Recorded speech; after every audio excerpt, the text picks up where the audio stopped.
अस्सलाम वालेकुम नाज़रीन, आप देख रहे हैं मेट्रो लाइव टीवी। मैं हूं एसएम शाकिर। आज हम मौजूद हैं एवेन्यू स्टूडियोज़ लाहौर में और एवेन्यू स्टूडियोज़ में हम जो ओरिजिनल लोकेशन पे मुख्तलिफ इंटरव्यूज़ दिया करते हैं, मुख्तलिफ शख्सियात से आपकी बात कराते हैं। यहाँ इंटरव्यू करने का मकसद ये होता है कि जिस वक्त आप लोग ये इंटरव्यू देख रहे होते हैं तो आप माजी की यादों में चले जाते हैं, गुम हो जाते हैं बैकग्राउंड पे। इस वक्त हम जहाँ बैठे हैं ये साइड में आप देख रहे होंगे ये मेहराबें बनी हुई हैं, तो ये पुराना दौर याद दिलाता है। ओरिजिनल आवाज़ है, चिड़िया की आवाज़ भी आ रही है, कौओं की आवाज़ भी आ रही है, लोगों की भी आवाज़ें आपको आएंगी। आज जिस शख्सियत से हम आपकी मुलाकात कराने जा रहे हैं उनका ताल्लुक पाकिस्तान फिल्म इंडस्ट्री से है। सीनियर फिल्म डायरेक्टर हैं, चीफ असिस्टेंट के तौर पर इन्होंने रंगीला साहब के साथ बहुत काम किया और इब्तिदा से ही जब रंगीला साहब ने प्रोडक्शन स्टार्ट की थी, इब्तिदा से ही ये उनके साथ थे और बहुत सारे वाक़यात, बहुत सारे हालात इनके दिल में छुपे हुए हैं। हम रंगीला साहब के हवाले से भी इनसे बहुत कुछ पूछेंगे, इनके अपने करियर के बारे में भी पूछेंगे, इनसे इनकी फ़िल्मों के बारे में भी पूछेंगे। तो हम चलते हैं और बात करते हैं जनाब जावेद रज़ा साहब से। अस्सलाम वालेकुम सर। जी वालेकुम सलाम, कैसे हैं आप? ठीक हैं, खैरियत से? आपने एवेन्यू स्टूडियो का जिक्र किया तो ये फिल्मी तारीख में एवेन्यू की अपनी एक अहमियत है।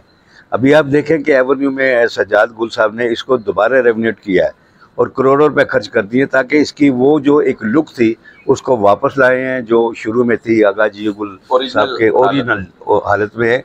और माशाल्लाह बड़ा काम भी हो रहा है और वो ख़ुद भी इतने शौकीन हैं, इंटरेस्टेड हैं कि स्टूडियो को सजा के रखें, बना के रखें और इसकी लुक भी अच्छी लगे और माशाल्लाह बहुत अच्छा हो गया जी। अब तो जो पहले वाला एक था टाइम पीरियड गुजरा हुआ उसको इन्होंने दोबारा उसको रेवनेट किया और बेहतरीन हो गया सारा। और मैं क्योंकि गुज़िश्ता 10 सालों से लाहौर आ रहा हूँ तो पहले मैंने देखा था कि ये जो मेहराबें बनी हुई हैं, आर्चियाँ बनी हुई, ये बिल्कुल गिरी हुई थी। इसको ओरिजिनल हालत में ये लेके आए हैं, नीचे भी सामने इन्होंने बहुत काम किया। तो ये बड़ी अच्छी बात है कि इन्होंने रेनोवेट किया और आगा जी गुल ने जो एक ये इमारत बनाई थी या यहाँ जो स्टूडियो बनाया था उस हवाले से इन्होंने दोबारा इसकी तज़ीन और आराइश की। हम चलते हैं सर अपने इंटरव्यू की तरफ और सबसे पहले ही बताएंगे आप फिल्म इंडस्ट्री से किस तरह जुड़े, रंगीला साहब की प्रोडक्शन के साथ किस तरह जुड़े थे? शाकिर साहब, एक्चुअली बात यह है कि नौजवानी का दौर था, ये 67 की बात बता रहा हूँ आपको। अली साहब एक फ़िल्म एडिटर थे, मुल्क के बहुत नामवर फिल्म एडिटर। जितनी भी पुरानी फिल्में आप कभी उठा के देखें या चलाएं तो उन्हीं का टाइटल था तदवीन कार अली। तो वो हमारे उधर समनाबाद में रहते तो उनकी वजह से मेरा शबाब प्रोडक्शन में आना जाना हो गया। तो जाते थे कॉलेज से आना, उधर चले जाना और शबाब साहब अल्लाह उनको जन्नत नसीब करे, उनसे भी आमना सामना रहता था। तो एक दिन शाम का टाइम था तो शबाब साहब ऐसे ऑफिस से निकले तो मेरी तरफ देखा, कहते अरे भाई लौंडे बात सुनो। मैंने कहा जी सर। कहते ये शायर हैं तो ये अभी गीत लिखेंगे तो आप इनके पास बैठ जाओ, तो अगर ये चाय पानी मांगेंगे तो आपने जुल्फ़ी को बोलना। जुल्फ़ी किचन बॉय था, तो बस इतना ख्याल रखे। वो मासूफ लिखते रहे, मैं नया नया था, मुझे पता ही नहीं कौन साहब हैं क्या है, तो वो लिखते रहे। उन शायर को आप नहीं जानते? मैं ना कौन थे, मैंने वो पता ही नहीं था मुझे। तो एक टाइम आया, अच्छा ये वो एक मखसूस सिगरेट पी रहे थे, कहीं उसका गुल नीचे गिरा, उनको महसूस हुआ तो उन्होंने मुझे कहा यार वो भाई साहब चाय का तो बोल दें। मैं चाय का बोल के जब वापस आए तो वो थे ही नहीं जनाब। वो क्लिप बोर्ड पड़ा था, वो चंद शेर लिखे हुए थे, स्टाई जिसको बोलते हैं हम फिल्मी अपने उसमें।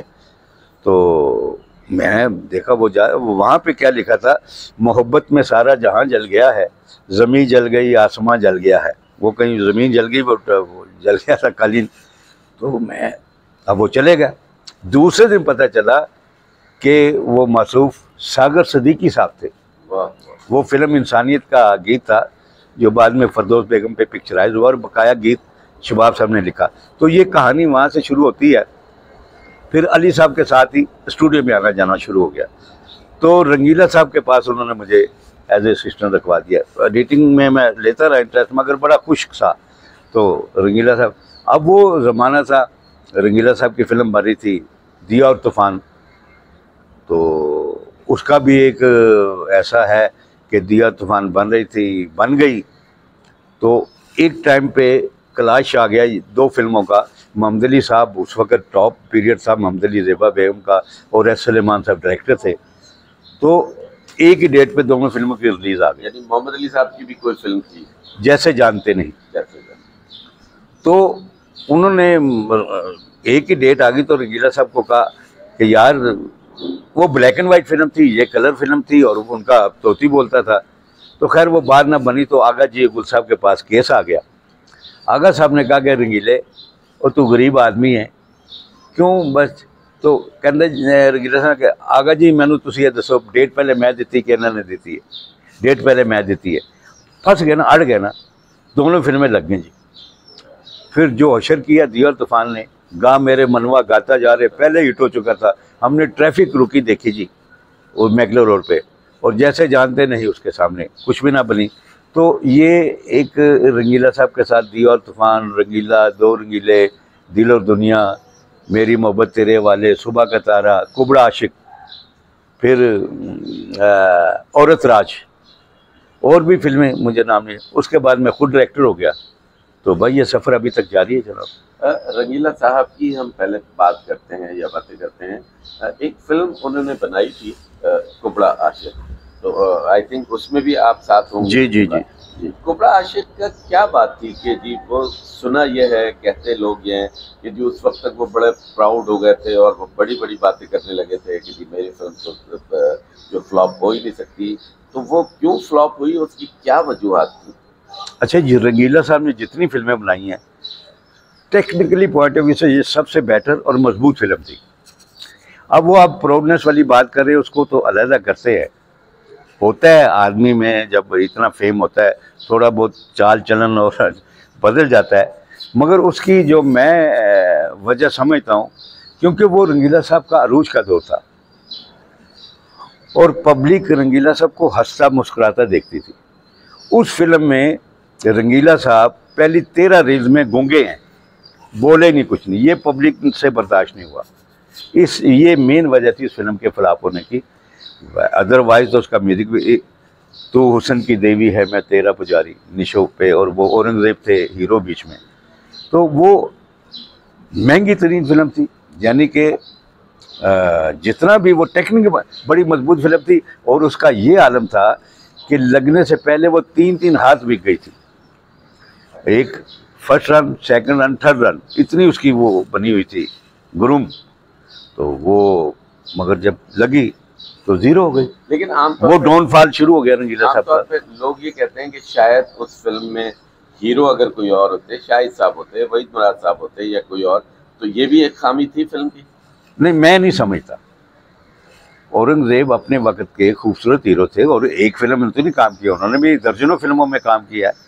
तो वो अपनी जगह, ये नहीं है। अब फिल्म का म्यूजिक भी अच्छा था, लोकेशन वाइज भी था, और उसकी उस वक्त की महंगी तरीन फिल्म थी। यानी आपका कहने का मकसद कि रंगीला साहब जो बिल्कुल मेन उसका ये था, कुछ तो वो जो बात आपने पहले की कि कुछ बातें ऐसी थी कि जो मैं नहीं समझता मुनासिब है थी प्रोट में। तो दूसरा ये है कि वो पब्लिक से ये बर्दाश्त नहीं हुआ कि वो उनको हंसता खेलता मुस्कुराता देखना चाहते थे और वो गूंगे थे फिल्म में, और ये है मेन वजह। सही। रंगीला साहब के साथ जो आपने फिल्में की, उनमें सबसे ज्यादा सुपरहिट फिल्म कौन सी थी? फिर और यानी ये तो डिजास्टर थी कुबड़ा आशिक, लेकिन ज्यादातर जो उनकी फिल्में थी दिया और तूफान के बाद वो कामयाब रही है। कामयाब, सुपर डुपर हिट। रंगीला फिल्म ये अपने वक्त की सुपर डुपर हिट फिल्म थी। निशो बेगम थी इसमें, और अकील हीरो थे जो मैडम नूरजहां के दामाद भी थे, जिले अम्मा के मियाँ।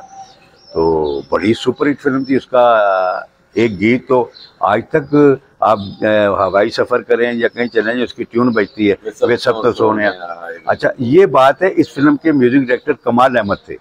अच्छा।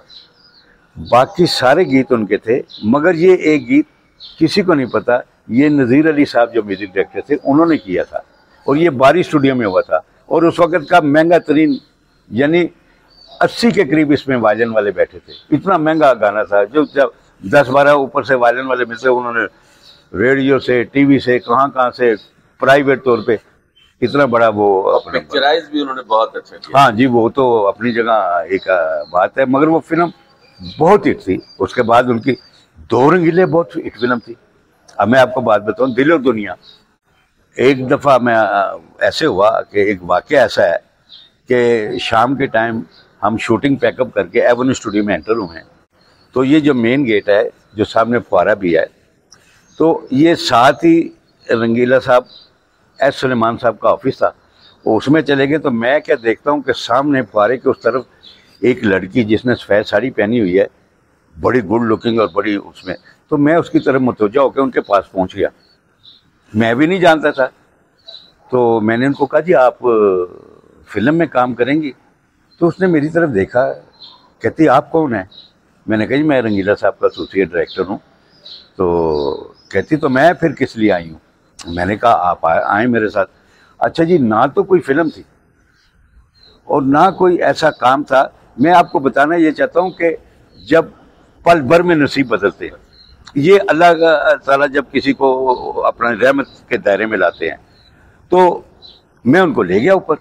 अब वो बैठे, अभी मैं उनको शीशे में उतारा कि हम भी ठरकी लोग थे, मुंडे कुंडे थे ये वो, तो वो भी बातें हो रही थी। तो इतने में रंगीला साहब एंटर हो गए, तो उन्होंने उनकी तरफ देखा, फिर मेरी तरफ देखा, तो ऐसे जैसे उनकी आदत थी, कौन है? मेरी तो रंग में भंग पड़ गई हुई थी। मैंने कहा जी आर्टिस्ट है, लड़की है, ये वो फलाना। अच्छा, तो फिर कभी उसको देखें, कभी देखें इधर उधर, फिर उसको देखें टिक टिक। तो कहते जावेद, मैं कल, और फिर उनको कहते कल आपकी शूटिंग है। मैं तो पहले ही भरा हुआ, मैंने कहा केड़ी शूटिंग है, कितनी शूटिंग? कहते वो दीवानियों करेगी, कल तो एक काम करेगी लड़की। मैं तो परेशान हो गया कि ये हैं पल, और वो जनाब चंपा और चंबेली ये कलियां नई नवेली, जो थी वो आसिया थी, आसिया बेगम थी जी। तो फिर आसिया बेगम ने जो अरूज देखा, जो अरूज उनको मिला, और वो खुद भी बहुत अच्छी थी।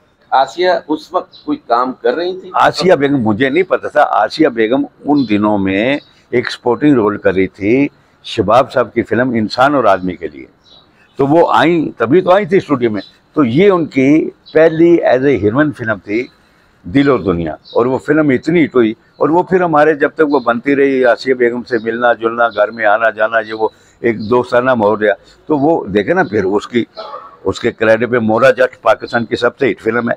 फिर क्रेडिट में नौकर वोटी रहा हैदर चौधरी साहब की फिल्म, और दर्जनों फिल्में, सैकड़ों फिल्मों में वो काम करके गए। बहैसियत इंसान आसिया कैसी थी? बहुत अच्छी, मगर हमदर्दी होती थी उससे। उनके जो एक वालिद होते थे साथ, और उनके मामू, वो ज़रा जबरी करते थे उस पर। अब इंसान की बात की, इंसानियत की बात की, तो मैं आपको एक वाक़या सुनाता हूँ। मैं डायरेक्टर हो गया, कहानी लिखी गई, म्यूज़िक बन गया, तो मैं तो ज़हन में आसिया थी कि आसिया, ये सन 80 की बात है, 81-80 की बात है। तो मैंने उनको हीरोइन लेना था। तो मैं पता चला आसिया जी एवेन्यू में फ्लोर नंबर 4 में शूटिंग कर रही हैं। मसूद भट्ट साहब हमारे प्यारे दोस्त हैं डायरेक्टर, उनकी फिल्म मैदान थी। तो मैं सेट पे चला गया। तो मैंने कहा आसिया जी मैं डायरेक्टर हो गया हूँ, तो आपने काम करना है। तो उसने मेरे कंधे पे हाथ रखा, एक साइड पे चली गई। मुझे जाके कहती आपको पता है आप कौन हो? मैं क्या, पता नहीं क्या कह देगी क्या। जब मैं कहा जी, कहती आप मेरे मौसन हो, आज जहाँ पे मैं हूँ तो वो आप थे, तो मैं आपसे एक बात करती हूँ, वो आपने बात किसी से करनी नहीं, प्रॉमिस करें। मैं क्या प्रॉमिस?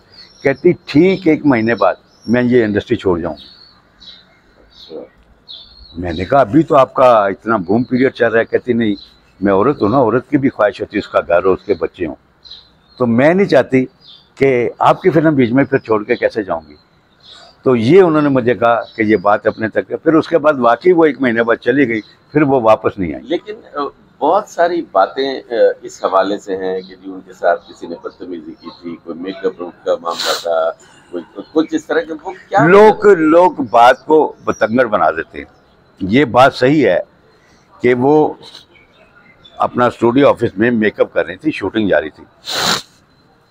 तो एक हमारे कैमरामैन थे रियाज भट्ट साहब, आसिया बेगम के तो सैकड़ों चाहने वाले थे।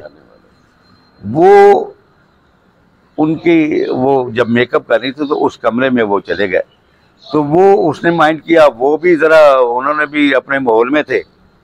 तो एक बोस्तान खान होते थे जो स्टूडियो ऑफिस का यानी कि करता रहता वही थे पीछे से, जब पुराने उनके मुलाजम, अब वो भी फोत हो गए, वो लंदन चले गए थे।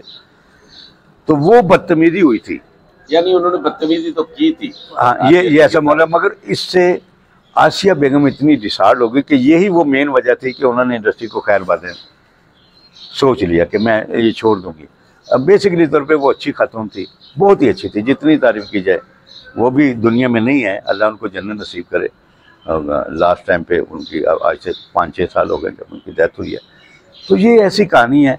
आप रंगीला साहब की प्रोडक्शन जिस वक्त थी तो उस वक्त रानी बेगम ने भी बहुत आप लोगों के साथ काम किया होगा। तो रानी बेगम कैसी थी, यानी एक तो ये कि मिजाजन कैसी थी और मतलब रख रखाव में, खर्चे में? नहीं, रानी बेगम खुश इखलाक थी, बहुत अच्छी थी, मगर खर्चे वाली बात की तो इंतहाई कंजूस थी। अच्छा, हाँ, टका नहीं खर्च करती। हमारे ऐसे जैसे हबीब साहब थे हमारे हीरो, कमाल साहब थे, ये कंजूस लोग थे, ये 2-4 जो थे। अच्छा, हाँ, ये कंजूस थे, ये टका नहीं यानी हबीब साहब, कमाल, हाँ, और रानी बेगम, रानी बेगम कंजूस थी। हाँ, बाकी तो कुछ लोग अपने हालात वाक़ियत की वजह से होते हैं। और जैसे आप देखें सुल्तान रईस साहब, वो पता नहीं कितने लोगों को दान करते थे, कितने घरों में खर्चा देते थे, कितने बेवाओं को पालते थे, किन बच्चों की तालीम के खर्चे देते थे। कहीं हमारे साथ ऐसे वाक़े, रास्ते में जा रहे हैं तो गाड़ी खड़ी कर दी, वो मस्जिद के सफ़े हैं, उनको कहा इनके ये वो सारे पंखे शके लगाने, यानी ये जो एवेन्यू की है मस्जिद, ये भी उन्होंने बनवाई। तो वो तो अच्छा, राय साहब पता नहीं कितने बड़े फनकार थे, कितने बड़े इंसान थे, मगर मैं समझता हूँ वो बहुत बड़े दरवेश थे। अच्छा, वो अल्लाह का, बस अल्लाह का बंदा ही था। वो तो लोगों से प्यार करता है। ये देखे ना, लास्ट शूटिंग उन्होंने मेरी की, मैं फिल्म बना रहा था पीरू, 6 नंबर फ्लोर में गाना साइमा बेगम और राय साहब पे मेरा पिया घर आया, ये गाना पिक्चराइज हुआ। शाम का टाइम था, हल्की हल्की सर्दी थी, तो बाहर निकले हैं तो लाचा कुर्ता उन्होंने पहना है, तो अपना कंबल ऐसे लिया है, तो बाहर रौनक होती थी उस ज़माने में। तो कहते हैं अब आता कर लो, अब आता कर लो, और आज शबरात है, पता नहीं कितना पता कटिया जाना जी। ये अल्फाज थे जो मेरे उनके आखिरी अल्फाज हैं। कहते अब आता कर लो, आज पता नहीं कितना पता कटिया जाएगा। शबरात की रात थी, वो फिर वो गए, तो क्या कहें कि उनका ही पता कट गया। यानी हर वक्त उनके दिल में खुदा का खौफ रहता था, इंतहाई। लास्ट दिनों में तो वो एक उनको वाजा भी लेके गाने का बड़ा वो शौक हुआ था, वो भी रिहर्सल करते थे। वो भी बड़ी अच्छी, उन ज़माने में रियाजुर रहमान सागर साहब ने उनको एक लिख के दी थी, 2 कंडियां विच खिलदी रहंदी एदे 2 पतवार, ये बेड़ी जिंदड़ी दी, एक छल देवे लख उम्मीदां, दूजी दुख हजार, ये बेड़ी जिंदड़ी दी। तो वो गुनगुनाते थे। राही साहब के बारे में कहते हैं कि राही साहब और रंगीला साहब एक टाइम ऐसा भी था कि किसी एक बस में सफर करके दोनों आया करते थे, तो यानी उनका भी बुरा वक्त था, मतलब बेहतर हालात नहीं। ये जो इब्तदाई दौर था ना, ये देखे ना, सब बाहर ना, ये इर्द गिर्द में सब खेत खलियान थे। ये शाहनूर स्टूडियो के बाहर एक गोल दायरा होता था, वहाँ पे बस 9 बजे तक आती थी, डबल डेकर बस चलती थी, और फिर ये आगे तो सारा जंगल था। तो कोई अगर हम रात को इधर फंस गए तो जा तो नहीं सकते यतीम खाने भी। वो कुछ लोग ये मत करते थे कि जैसे ट्रालियाँ आती थी गन्नों की, वो सब्जियों की, उसमें कूद जाते थे, चले जाते थे, अदरवाइज तो इधर फंस गए। मुझे याद है सुल्तान रईस साहब, अलबेला साहब, एक इधर वो और भी जूनियर थे कॉमेडियन बांका, ये लोग तो पीछे से फिर ये गालियाँ और वो क्या गाजरें और मूलियाँ उठा के तो वो खाया करते थे। ये इब्तदाई तो राई साहब का एक दोस्त था, इन्हीं का हम शक्ल था, उसका नाम नहीं मुझे याद आ रहा। वो राई साहब, उसने राई साहब को साइकिल के आगे बैठाया, उन्होंने ये साइकिल पे आ रहे होते थे। तो ये इब्तदाई सारे अच्छे बुरे दौर। हाँ हाँ, अच्छे बुरे। राई साहब ने तो बड़ी, राई साहब क्यों गरीब परवर थे, उन्होंने गुर्बत देखी हुई थी, तो वो तो सब पे एहसानमंदी भी करते थे और बड़े अच्छे इंसान थे। तो मेरे साथ भी, हमने अमेरिका में भी इकट्ठे काम किया, दुबई में भी इकट्ठे काम किया, श्रीलंका में भी काम किया। बस ऐसे उनके साथ तो बड़ा। एक फिर मैंने मोला जट शो किया पूरे यूरोप में, लंदन में। राई साहब, ये 95 की बात है, सुल्तान राई साहब और मुशफ़क़ रैशी मेरे साथ थे। मुशफ़क़ रैशी साहब और मसरत शहीन और चकोरी बेगम और दूसरी सारी कास्ट थी। तो रंगीला साहब के बारे में ये भी बात मशहूर है, क्योंकि आप उनके बहुत करीब थे, कि वो बड़े रंगीन मिजाज भी थे और बहुत सारी हीरोइन से उनकी दोस्तियां भी थी। तो क्या इस तरह की कोई बात थी? ये देखें, जवानी दीवानी होती है, हालात वाक़यात जब खूबसूरत हों तो हर चीज़ भी खूबसूरत होती है। तो फिर ऐसे काम हो जाते हैं, खुद भी कुछ चाहने वाले मिल जाते हैं, किसी को खुद आदमी चाहता है, तो ये वारदातें हो ही जाती हैं। कोई उनका अफेयर था किसी हीरोइन से, या किसी को वो बहुत चाहते हो? नहीं, लोग ऐसे ही बतंगड़ बनाते बातें करते हैं। रंगीला साहब देखो, ये 3 तो उनकी बेगमात थी, 3 शादी उन्होंने की थी। अच्छा। 18 तो बच्चे थे उनके। अच्छा, माशाल्लाह। हाँ जी, तो माशाल्लाह वो अपने मिजाज के बंदे थे। बाकी तो आते जाते ये वो अब वो बातें नहीं करने वाली ना, कि किन के साथ क्या था, कि क्या हालात थे, क्या माहौल, क्या हमने देखा। हमने बड़ा कुछ देखा, तो था, जरूर था। बस कुछ ना कुछ तो था। वो तो ये था कि उनका इतना बूम पीरियड था, उनको अपनी खबर नहीं होती थी कि कहीं उनको चाहने वाली लड़कियां ये इधर से वो आ जाती थी। आगे हम बैठे होते थे, हमें पता उस्ताद बोल गया हुआ है, तो हम कोशिश कर लेते थे कोई वारदात करने की। बहुत सारी उन्होंने उर्दू फिल्में बनाई, फिर उसके बाद पंजाबी फिल्में भी बनाई। एक फिल्म थी औरत राज, जी जी, उसका बिल्कुल मुनफरिद सब्जेक्ट था। वो जब ये शुरू कर रहे थे, तो क्या इनके जहन में था कि ये इस तरह का सब्जेक्ट कोई एक्सेप्ट कर सकेगा और कामयाबी मिल सकेगी? तो औरत राज के हवाले से बताएं कि ये लोग, ये वहीद मुराद, सुल्तान राई साहब, ये इन किरदारों के लिए राजी कैसे हो गए? अच्छा, बात ये है कि कुबड़ा आशिक के बाद इंतहाई डाउनफॉल था रंगीला साहब के। अरूज का ये दो था कि जब नीचे गाड़ी आती थी रंगीला साहब की, तो ऊपर दफ्तर तक आने में आधा पौना घंटा लगता, कोई पकड़ा है, कोई पकड़ा है, कोई पकड़ा है, कोई पकड़ा है। तो फिर हमने वो दौर देखा है कि कोई इस्लाम दुआ भी नहीं ले रहा। अच्छा। कुबड़ा आशिक के बाद फिर ये उन्होंने, अल्लाह आपका भला करे, औरत राज का एक, एक्चुअली औरत राज शौकत थानवी साहब का एक नावल था, खुदा न खास्ता, खुदा न खास्ता, कि अगर कभी ऐसा दौर आ जाए तो क्या हो।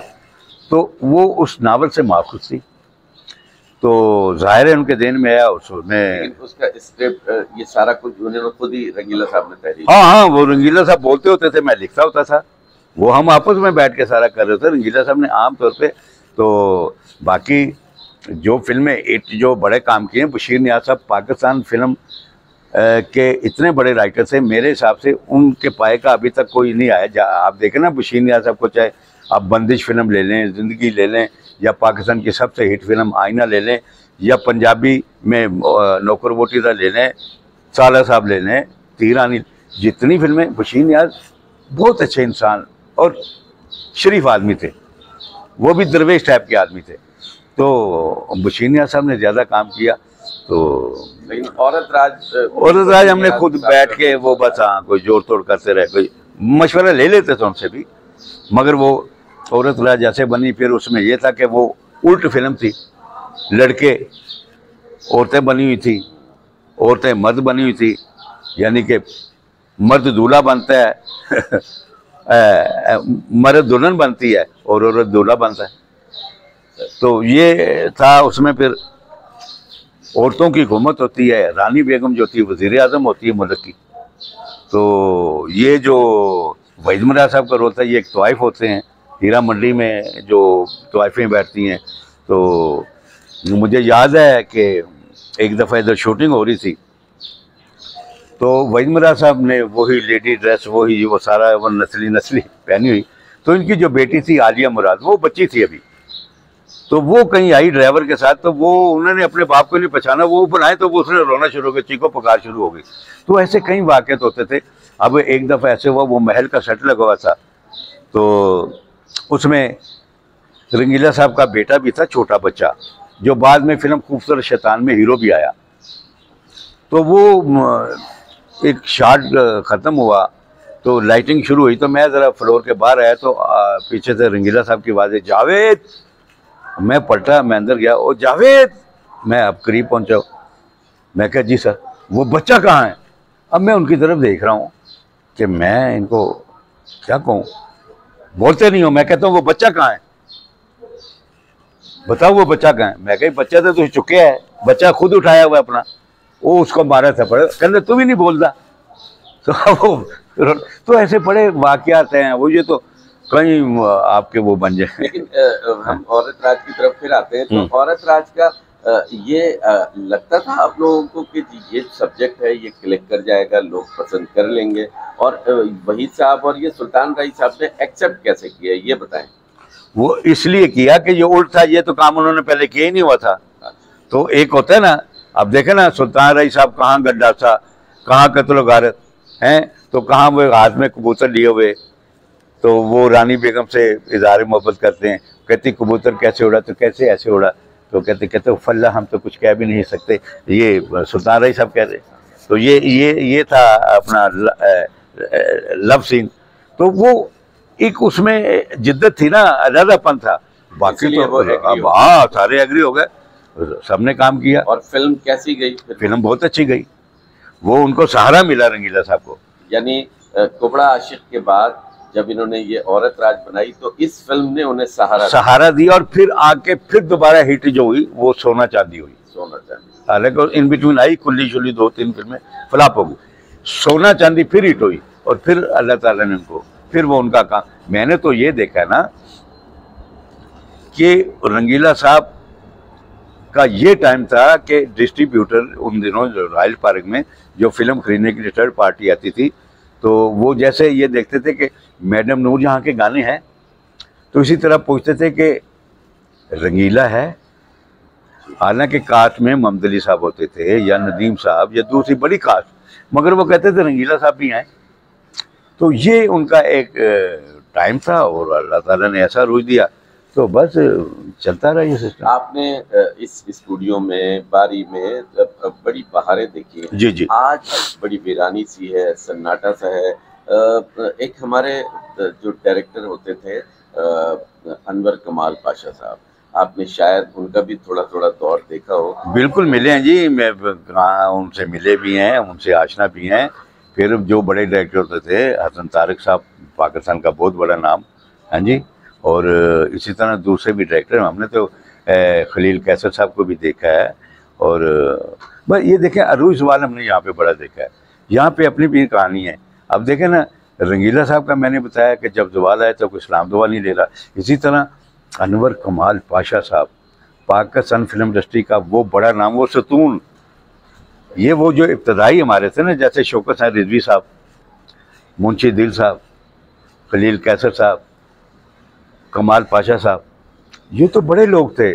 और फिर जब वो उनका अरूज था तो उनकी गाड़ी भी सीधी एवेन्यू स्टूडियो के अंदर एंटर होती थी फुआरे पे आके, और एक खुसूसी तौर पे कई लोग ऐसे शख्सियत उनका दरवाज़ा भी खोलती थी। और एक टाइम मैंने ये देखा है कि वही पाशा साहब एवेन्यू स्टूडियो के वो पैदल जा रहे हैं, कैंची चप्पल पहनी है, मेरी आंखों का वाक़या है ना, तो वो जा रहे हैं अकेले, तो ऊपर से किसी ने आवाज़ लगाई, अनवर कमाल पाशा इंसान एक तमाशा। तो ये मन चले लोग, ये है। मैंने यहाँ पे देखा है सलमा आगा आ रही हैं, तो इधर भी बंदे, इधर भी बंदे, इधर भी आगे पीछे। फिर मैंने उन्हीं को सलमा आगा को देखा है कि वो अकेली जा रही हैं, ये वक्त के पुजारी हैं। मैंने मैडम शमीम आरा के साथ इधर भी आगे पीछे, प्रोड्यूसर भी, राइटर भी, असिस्टेंट भी जा रहे हैं। फिर एक टाइम आया उनका भी, फिर मैंने देखें वहीद मुराद साहब से मेरी बड़ी दोस्ती थी। मुझे उस दिन बड़ा दुख हुआ कि वहीद मुराद साहब ये गोल चक्कर जो फुआरा है यहाँ पे खड़े तो ऐसे पीछे टेक लगा के ना, तो ऐसे खड़े में, तो मैं एंटर होना, तो उन्होंने मेरी तरफ देखा, कहने जावेद, मैं चला गया। मैं कहा सर कैसे आप ये, तो बड़ा एक कर्ब मुझे नजर आया। कहता है यार जावेद, ये लोग मुझे भूल गए हैं यार, ये कैसे लोग हैं, इतनी क्या बेतनाई है। कह रहा यार कोई सलाम दुआ नहीं ले रहा, उधर से जा रहे हैं उधर से। जबकि एक आज भी आप देखें, जितने भी हमारे बड़े स्टार्स गुजरे हैं, आज भी सबसे ज्यादा मकबूलियत वहीद मुराद साहब की है। यानी दुनिया से जाने के बाद सबसे ज्यादा उनकी मकबूलियत है। और वो बंदे बड़े अच्छे थे। बाद लोग कहते थे बड़ा प्राउड सा बंदा है, नहीं प्राउड नहीं थे वो। कुछ लोग आ जाते थे ना जो जिनको जानते अपने ऐसे हाथ में लाने के लिए, तो वो अवॉइड करते थे। अदरवाइज तो वो बड़े अच्छे इंसान थे। और मेरे पास शाम में आ जाना, दुख सुख भी भूलना। और फिर पंजाबी फिल्मों में भी उन्होंने जो काम किया वो भी इंतहा था।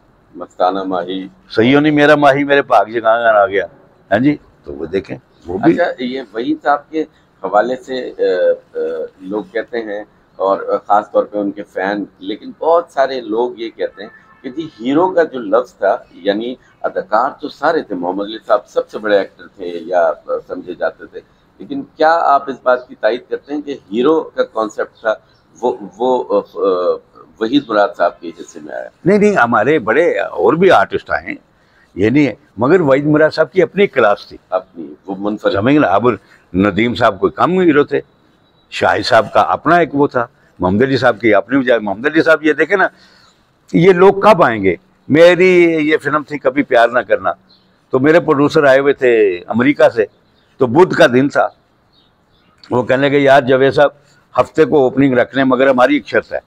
मैंने कहा जी बताएं। और दोपहर 2 बजे का टाइम होगा, हॉलीडे में बैठे हुए हैं।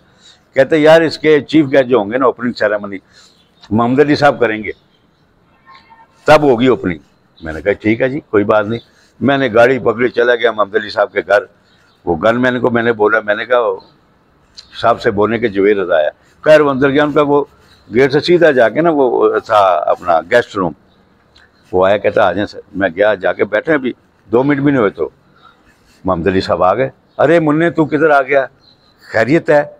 मैंने कहा वो भाईजान मेरी ओपनिंग है 15 तारीख, हफ्ते वाला दिन है, तो आप उसमें एज ए चीफ गेस्ट हैं। अरे मुन्ने मैं तो 15 को हो ही नहीं है, मुझे तो हैदराबाद जाना है। यार मुश्किल हो गया। मैंने कहा भाईजान बात सुने, उन्होंने ये कहा कि मोहम्मद अली साहब चीफ गेस्ट होंगे तो ओपनिंग होगी, नहीं तो नहीं होगी। ऐसे देखा, अरे मुन्ने ये तो तेरे कैरियर का मसला है, तू रख ओपनिंग, मैं हैदराबाद में चला जाऊंगा। ये वो लोग थे, और आए वो यहाँ। अब तो नफसा नफसी, अब तो वो लोग ही नहीं है। जो वहीद मुराद साहब का ये जो डाउनफॉल आया था, इतना उरूज पे थे, तो क्या बहुत सारे लोग कहते हैं कि जी उनके अपने जो करीबी लोग थे वो भी इसके जिम्मेदार थे, तो क्या ये इस पे कुछ बताएं कि वहीद साहब पे डाउनफॉल क्यों आया था? देखें, up and down this is the part of the life. सदर हुई तो अल्लाह की ज़ात का है। उनकी ऊपर तले काफ़ी फिल्में फ्लॉप हो गई, तो जाहिर है वो ये जो लोग हैं, ये वक्त के पुजारी हैं, जो हमारे मेरे भी कुलीग्स हैं, मैंने भी काम किया, जो ये वक्त की पूजा करते हैं, तो उनको अवॉइड करना शुरू कर दिया। तो ये उनको दुख था। दूसरी तरफ रुझान हो गया उधर उधर उधर, और फिर उर्दू फिल्में भी कम हो गई ना, पंजाबी। लेकिन इब्तिदा में जिन जिन लोगों पे कहते हैं कि इन्होंने एहसान किए, तो वो लोगों ने भी नहीं उन्होंने भी बेतनाई की, देखे ना बात। ये हाँ बिल्कुल ठीक है। वो हमने देखा है कि वो कतरा के गुजर गए। अब जैसे डॉन फार रंगीला साहब पे आए तो लोग कतरा के गुजर गए।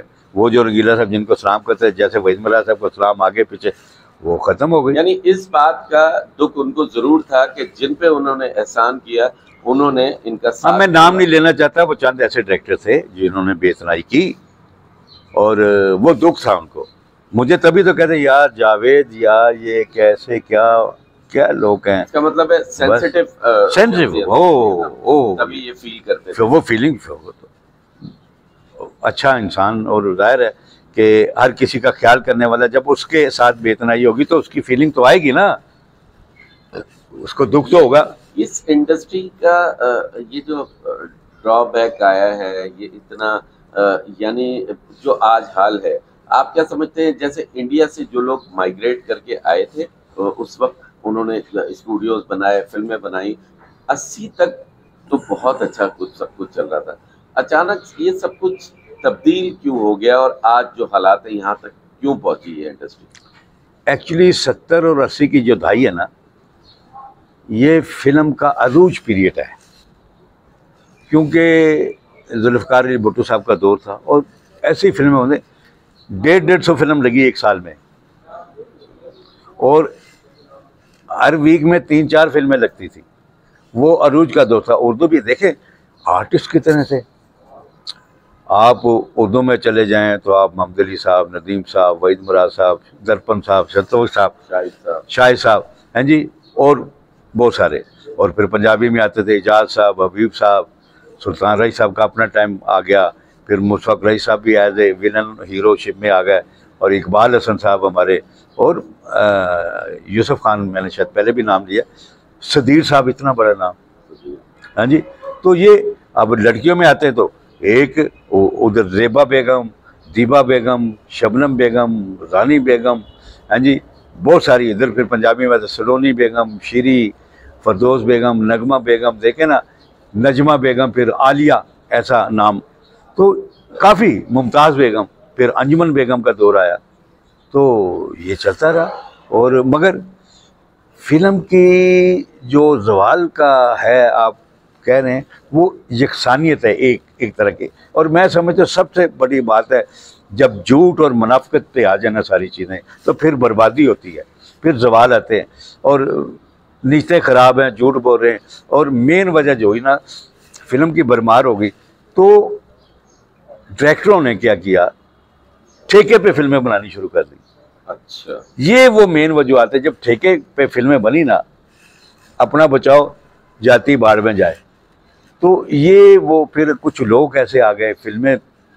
अब देखें, कुछ लोग कहते हैं जी कुछ ऐसे आ गए, जी बदमाश आ गए, ये हो गया, वो हो गया, हुआ ऐसा। मगर ये देखें कि आप उस 70 की दहाई में जाएं तो इतने बड़े लाहौर के अच्छा पहलवान जिनका नाम था, हाँ जी, चौधरी असलम, अच्छा शुक्र वाला, या फिर फिल्में बनाई उन्होंने शाहदीन और शाहिया पहलवान। तो ये वो लोग थे जो आर्टिस्ट से प्यार करते थे, उससे जो मुआवजा तय करते थे उसको देते थे, उनके खाने बेहतरीन, हर चीज़, उनका हर तरह का ख्याल होता था। फिर वो समझ गए थे। फिर वो जब एडिटिंग पे फिल्म आती थी तो अपने एडिटर की वो खाने, ये वो फलाना। अच्छा, सबसे बड़ी बात ये है कि वो लोग नीयत के इतने अच्छे लोग थे, कोई बदमाशी नहीं, कोई किसी से कुछ नहीं, प्यार करते थे। बुध वाले दिन, जुमे को फिल्म रिलीज होनी, बुध वाले दिन अपने प्रोडक्शन वाले को बुलाते थे कि साहब करो किसका क्या रहता है, और उनको बुलाओ, सबका टका टका पैसे कोई नहीं आया तो उनके घरों में पैसे पहुंचा दिए। तो हर किसी का पैसा दे के, किसी का पैसा न रखना, और दुआएं लेके जाते थे, और वो फिर फिल्म बनती थी। आज उन नियतों का फुकतार है। यहाँ पे ऐसे हुआ है कि कुछ ऐसे लोग भी आए, उन्होंने हीरो को थप्पड़ भी मार दिया है। हीरोइन से भी, कि मेरी फिल्म थी डाकू सीना, जब मैं बना रहा था, तो मेरे ही सेट पे एक ऐसा वाक़या हो गया था, लड़का अंजुमन बेगम के साथ बेतनाई सी हुई, तो वो शूटिंगें रुक गई, 7 दिन शूटिंगें रुकी रही। वो इंडस्ट्री वाले उनका आपस में सुलह सफाई कराते रहे। नुकसान किसका हुआ? मेरा। 7 शिफ्टें भी पड़ गई और बजर भी मुझे करना पड़ा। तो ये बड़े वाक़यात ऐसे हैं। जो ठेके पे फिल्में बनाने का आगाज हुआ, ये कहाँ से हुआ और कौन लोग थे जिन्होंने ये ठेके पे फिल्में बनाई? ये नाम ना पूछे, मैं उनके नाम ही नहीं लेना चाहता। वो ऐसे ही अपने आप को बड़ा पोज करते हैं, ये वो बोले हैं कुछ भी नहीं। अच्छा, कुछ भी नहीं है। आज भी हैं वो इंडस्ट्री में, सारे ऐसे हैं। ये वीसीआर से, और वीसीआर से राइटर, वीसीआर से डायरेक्टर है। अच्छा, यानी वीसीआर से, जब वीसीआर है तो फिर ये जितने राइटर आ जाए, ये क्या है? ये वीसीआर की पैदावार है। अच्छा, 8 फिल्में देखी, उनको आपस में जो बीच में अपनी कड़ियाँ मिलाई तो स्क्रिप्ट लिख दिया। ओरिजिनल जो पहले हुआ करते थे, ओरिजिनल राइटर कोई नहीं है हमारे पास। मैं नहीं समझता, कोई भी नहीं है ओरिजिनल राइटर, कोई नहीं है। आप ये बहुत बड़ी बात कर रहे हैं। कोई नहीं है इस वक्त पाकिस्तान फिल्म इंडस्ट्री में, ओरिजिनल राइटर कोई नहीं है। नहीं है, नहीं है, कितनी बार कहना है भाई, छोड़े। नहीं तो कोई आएगा, किसी को तकलीफ मेरी इस बात से पहुंचे, मेरे से आगे बात कर ले। हम आपकी फिल्मों की तरफ आते हैं, तो कहा ही जाता है कि इंडिया के साथ यानी इश्तराक में जो सबसे ज़्यादा काम किया वो आपने किया। तो थोड़ा सा उस हवाले से बताएं कि आपने कितनी फिल्में प्रोड्यूस की या डायरेक्ट की और इंडिया के साथ कितना? नहीं, इंडिया में मैं तो 4 फिल्मों में किया है। ये मैं गया था कभी प्यार ना करना के लिए, वहाँ पे फिर मेरा ऐसा सिस्टम बन गया, वहाँ पे हमारे दोस्त बन गए श्रीवास्तव, सलीम आफ्ताब फिल्म्स वाले। तो उन्होंने मुझे बड़ा पुश किया, उन्होंने कहा यार आप तो बहुत अच्छे डायरेक्टर हैं, हम तो यहाँ पे वो मोनीटर पे देख रहे थे क्या रहे, तो आप उधर खड़े मोनीटर भी देख, तो आप जिसको कट बोलते हैं वो वाकई इधर भी ख़राब हो रहा है, और जिसको आप ओके बोलते हैं वो बिल्कुल सही होता है, आपका इतना कॉन्फिडेंस है। तो फिर मुझे उन्होंने 3 फिल्में और एक भोजपुरी फिल्म थी, तो 2 उर्दू हिंदी फिल्में ले लें वो की, क्योंकि फिर उन्होंने मुझे बड़ी वो ये कमर्शियल वगैरह, वो बड़े अच्छे आदमी थे, तो काम किया वहाँ पे लोखंडवाला में, अपना ऑफिस बनाया फ्लैट, तो वहीं पे आना जाना। मगर वो फिर जब ये त्यारा गिरा तो वो आमदो रफ्त बंद है, तो ये हालात हैं। कौन से ऐसे राइटर्स थे आपके ख्याल में जब पाकिस्तान बनने के बाद, और आपने रंगीला साहब के साथ बहुत काम किया, कि ऐसे राइटर्स थे जिन्होंने बेशुमार यानी बहुत लाजवाब कहानियाँ लिखी और ओरिजिनल कहानियाँ लिखी? कुछ नाम बताएं कि वो कौन से राइटर्स थे? यार हज़ी कादरी साहब बहुत बड़ा नाम,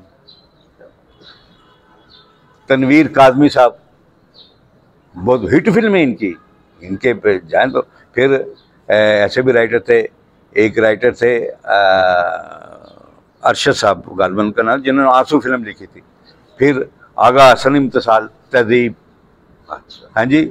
अच्छा, बशीर नियाज़ साहब को भी आपने जिक्र किया। बशीर नियाज़ साहब तो अपनी क्लास थी। फिर उसके बाद ना ये जब 80 के बाद का दौर शुरू हुआ है ना, फिर ये काम शुरू हुआ। ओरिजिनल राइटर दूर होते चले गए। हाँ, वो उधर से देखिए, उसका कोई बीच में डाला, उसका देखा, उसका डाला, उसका डाला।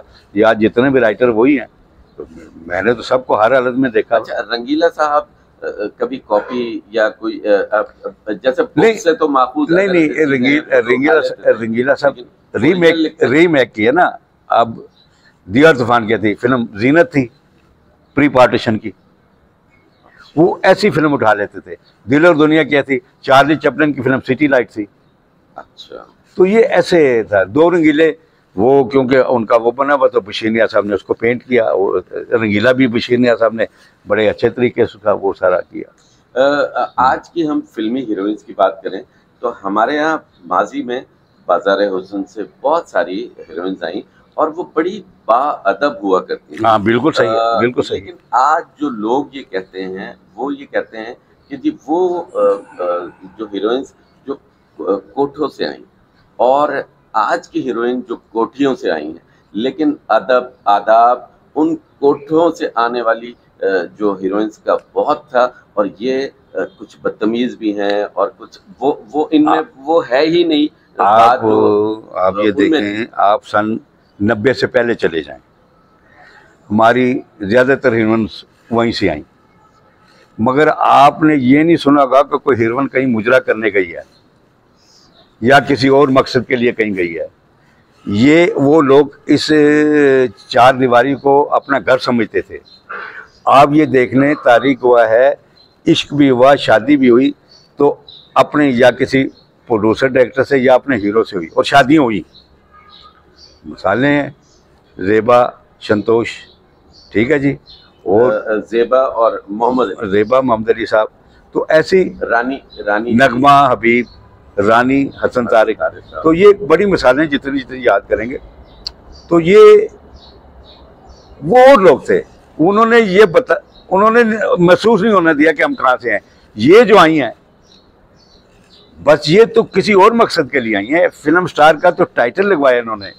अच्छा, कमाइयाँ तो कहीं और से हुई हैं। यानी आप नहीं समझते कि इनका फिल्म में या पाकिस्तान फिल्म इंडस्ट्री के रिवाइवल के लिए इनके ज़हन में नहीं, और नहीं, वो रिवाइवल तो वो लोग कर गए, जो इब्तदाई लोग थे वही तो इसको बना के गए हैं। इन्होंने क्या किया, ये तो प्रोफेशनल से लोग आए, अपना बस छोड़ें।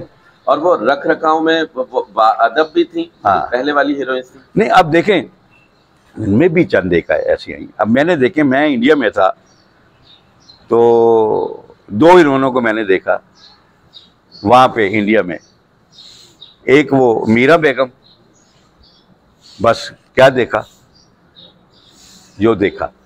और फिर रीमा जी को मैंने जब देखा, मैं कभी उनके रूम में गया, या तो वो नमाज पढ़ रही है या वो कुरान शरीफ पढ़ रही है। माशाअल्लाह, ये भी मैंने देखा। रीमा हाँ, देखो जो बात है, मीरा इसके ऑपोजिट। तो हर किसी की अपनी अपनी है। रीमा बहुत अच्छी, उन्होंने, मैंने जब भी देखा, और वो इखलाक की भी अच्छी थी। रीमा बेगम को ये पता था ये आदमी कौन है, ये बिजली वाला है, ये साउंड वाला है, ये डायरेक्टर है, ये असिस्टेंट है। उस हिसाब से उनकी गुफ्तगू और उनका मिलना ऐसा था। बाकी तो ये जितनी भी हैं, बस कुछ ना पूछें।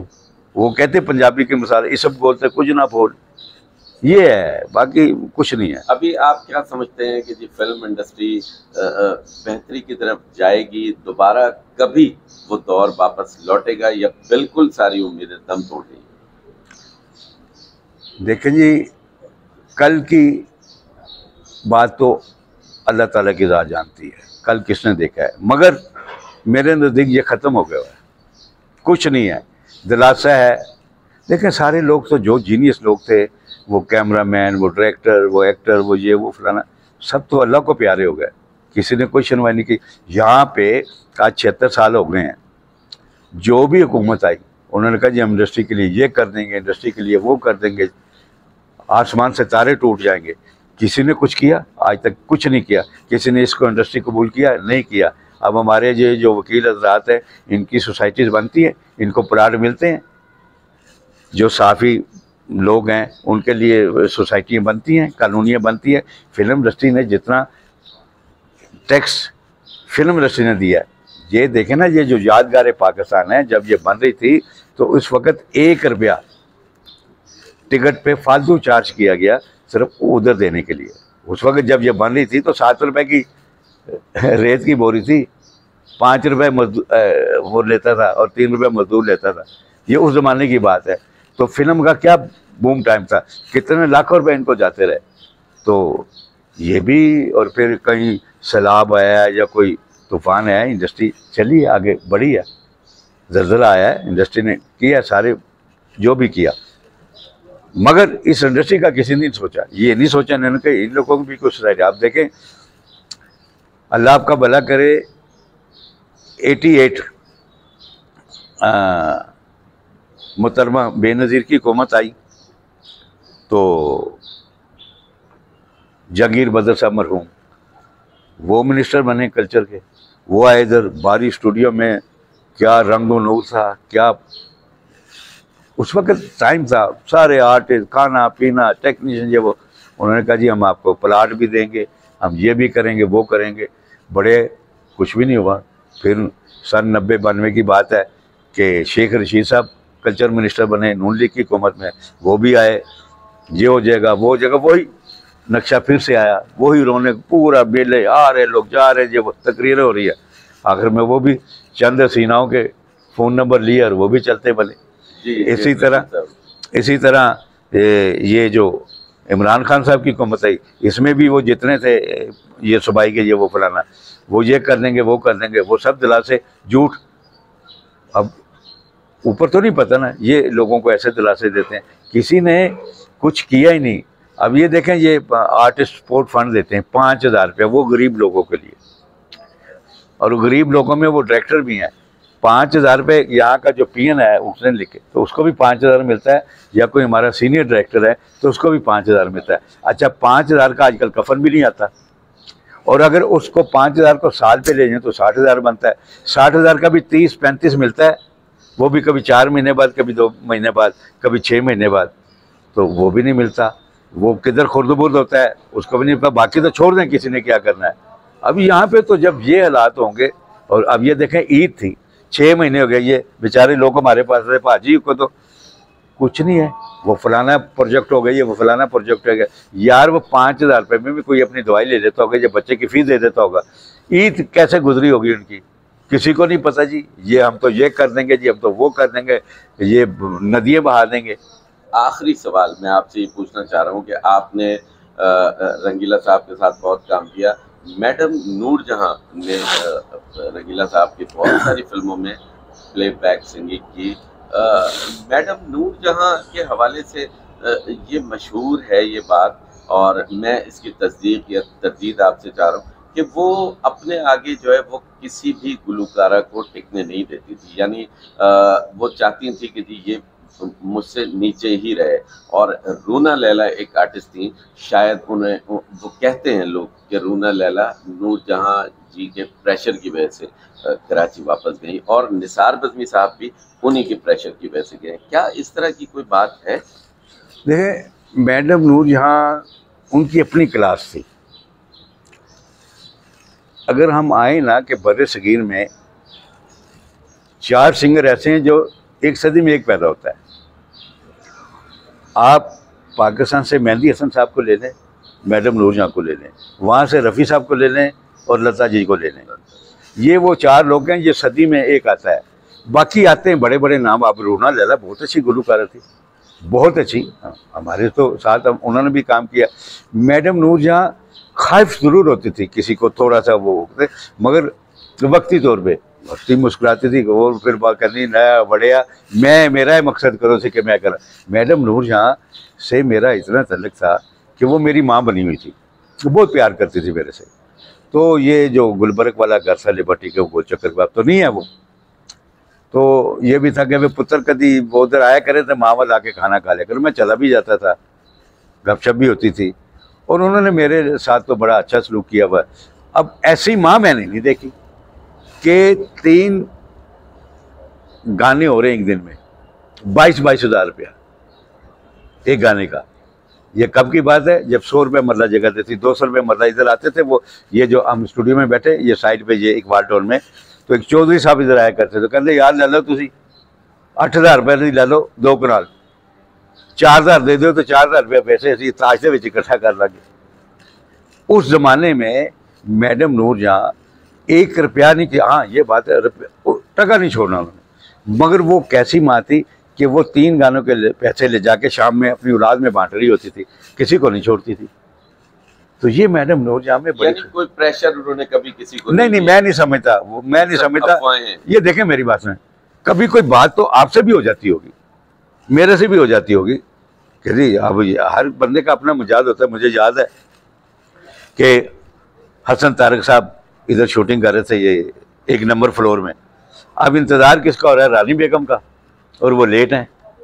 और वो इतने हसन तारक साहब से लोग डरते थे, बड़े, हाँ बड़े गुस्से वाले डायरेक्टर थे वो। तो छोटा मोटा एक्टर तो क्रीम नहीं फड़कता, तो उधर बैठा होता था जाके। तो अब वो गुस्से में ठहर रहे हैं, ये वो फलाना।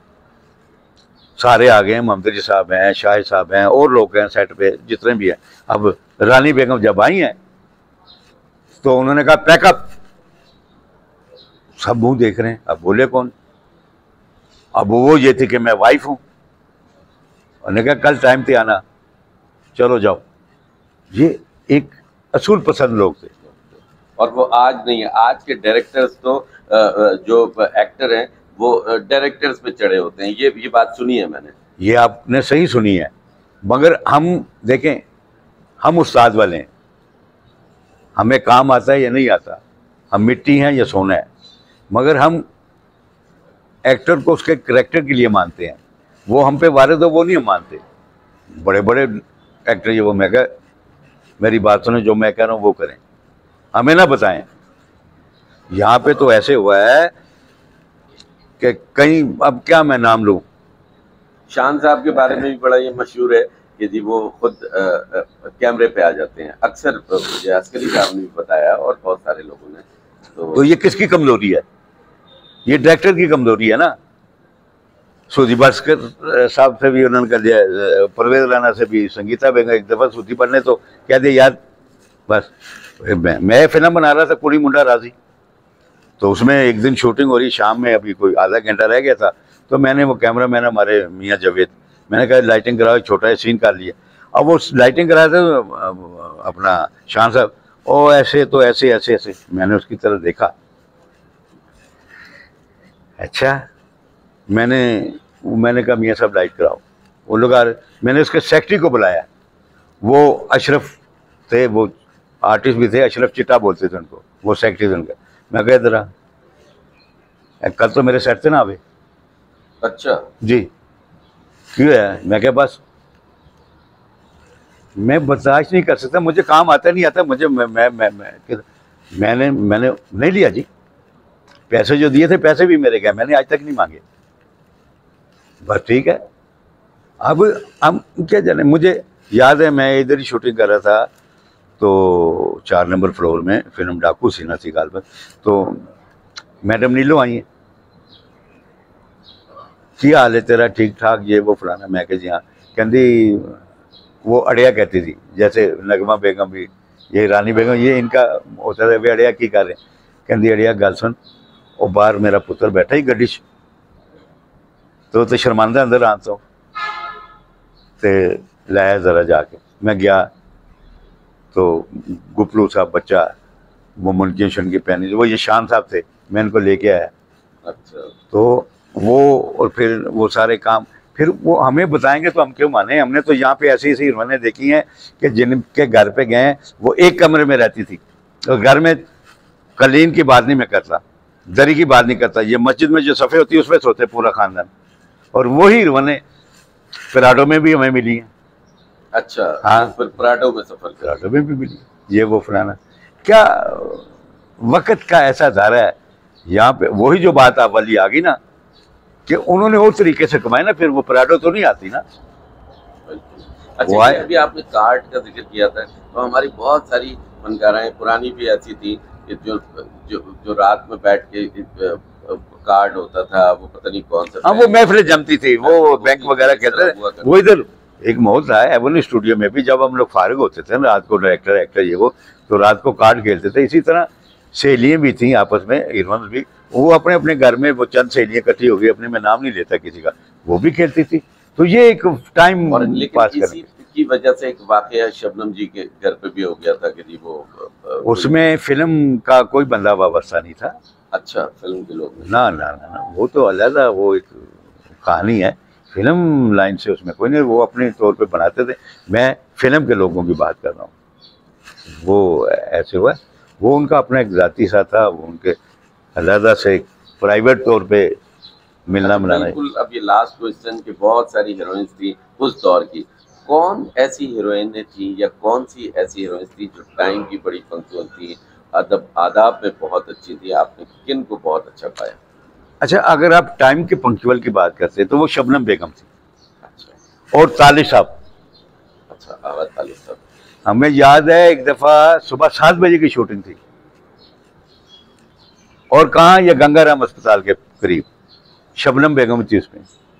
अब यहाँ पे अजीब माहौल होता है, जब यहाँ से निकलना होता है ना यूनिट को लेके, सुबह सुबह पता चला ही वो स्टिल वाला गायब हो गया, बाहर नाश्ता कर रहे हैं, उसको पकड़ के नहीं पता ये मेकअप वाला किधर जाएगा, वो इधर ही बड़ी दिंगा मस्ती होती है, तो वो लेट हो जाए। जब हम उस 7 की बजाय 7:45 पहुँचे, तो शबनम बेगम 7 बजे उधर पहुंची हुई थी गाड़ी में, अपना एक साइड पे लगा के। तो ये पंक्चुअल थी, बाकी आ जाती थी। ये तो वैसे बाद में अभी रिवाज हुआ लेट आने का, पहले नहीं होता था ऐसा। अच्छा, पहले वाली सारी पंक्चुअल। हाँ, नगमा बेगम, फरदौस बेगम, रानी बेगम, ज़ेबा बेगम, दीपा बेगम, बाबरा जी, बाबरा शरीफ बहुत अच्छी। बाबरा शरीफ ने जितना काम किया और अपने मज़े से किया और इज्जत से किया और दूसरों को भी इज्जत दी, ये बहुत बड़ी बात होती है। जो उनका काम क्लासिकल काम है, जितना भी उन्होंने किया। इसी तरह मैडम शमीम आरा, तो उनकी तो बात ही कुछ होती। मैडम शमीम, ये नीली बेगम भी नीली और नादरा, ये अदब अदा वाली थी। मैंने देखा है कि नादरा जी ने, अल्लाह उनको जन्नत नसीब करे, वो आई हैं तो उन्होंने, आप बैठे तो उनसे पहले कोशिश की अस्सलाम वालेकुम, वो आपको सलाम करती थी। ये नहीं वो सोचती थी कि मुझे कोई करेगा। अब आपने मैडम शमीम आरा का नाम लिया, मैडम शमीम आरा तो ये क्लास के लोग थे, और मेरा बैंक था मैडम शमीम आरा। जब मेरे पास पैसे नहीं होते थे, मैं बाहर बैठा था, 7 कमरा था, अरे जावेद कैसे हो, क्या हो रहा है, ये वो मैडम आ रही। मैं कहा मैं तो आप ही का इंतज़ार कर, खैरियत तो है? मैं कहा वो मुझे एक 10,000 रुपये चाहिए थे। अच्छा, हाँ हाँ हाँ, मैं अभी, वो तुम्हें मिल जाता है, तो वो फिर मैं वापस करता था।